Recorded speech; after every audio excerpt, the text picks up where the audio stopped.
For years, I had a really troubled relationship with my mother, and we didn't speak for 2 years, and I tried to apologize to her, but I wasn't ready. And as you said, words don't teach, action teaches. And finally, I was ready, and we have the most wonderful relationship now. It's so amazing, and she's coming on the Alaskan cruise, which I never thought, and I just love her, and my childhood memories are nothing but wonderful. And my question now is, I keep having these relationships that come into my life that are oddly similar to the relationships that I had with her. And I know you've talked about cleaning up your vibration to have these people go away, that you can't just, that it's my attracting them, and that I can't, if they're rascals, they're going to come into your life no matter what, and then I'm attracting them. Do you think your mother changed, or do you think you found a vibration that evoked a different part of her? I think I found a relationship that evoked a different part of her. So do that with these other guys too. So how do I do that? How do I clean up my vibration? How'd you do it with her? Originally, because this was before I started listening to you. Do you hear the power of this? This is the thing that most people don't know, a lot of people don't want to know, but the way people be with you is mostly about your expectation of them. So you are a powerful component in the creation of the way their personality dovetails with yours. Mm-hmm. And so you set us up for a really easy answer when you said, didn't get along with my mother, and then I did. And so it's the same two people with two different relationships, and we want you to take credit, responsibility for the change. Because if you say, oh, my mother changed and then it was easier for me to appreciate her, then you need everybody to do all the changing. But when you accept that it was your perspective of her that changed, so that you began practicing a significantly different vibration relative to her, so that your relationship could be allowed by you to be what you really wanted it to be, and the same is true with others. But everything was lifted. I mean, I feel such a great love. And before I was like, I just want her to die so I get all of her money. I mean, that was my attitude towards her. And now seriously, to be totally honest. And now I want her to live to be 100. I feel such growth, and I can't with these other people. Well, it doesn't matter what you use as your excuse to deny yourself alignment to who you are. It Right. always feels bad. And so that's the thing that we want you to hear in this, that it's not about your mother, and it's not about the other people. It's not about those relationships. No, I don't blame them. I know it's myself. About you factoring them in on your alignment or not alignment. That's the key factor, your alignment or your not alignment. Because it's almost addiction to these other people. It's like I need them in my life for excitement or drama. It's not addiction, it's law of attraction holding them to you because of your attention to. In other words, you're the one that's keeping that vibration active. And how do I get rid of it? That's what I'm saying. By no longer keeping that vibration active. I know, but how do I stop it from being active? By making another vibration be active instead. I know, but how do I make that another? By caring about how you feel enough to figuring it out. No, I understand that, but how do I get to that other vibration with this person? Right now there's a person in my life that has acted as my assistant, and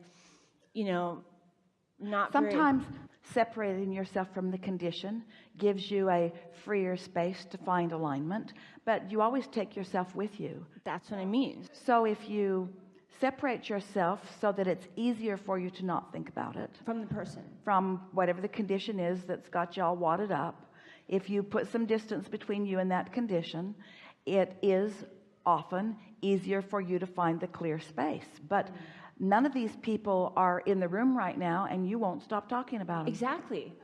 That's how I want to get away from them. So you've already separated yourself from them, but they're still active in this conversation. Right. So stop it. Right. Okay. So understanding that with law of attraction, it's all about inclusion. There's no exclusion. There's no exclusion. So right. You cannot push something that you don't want away.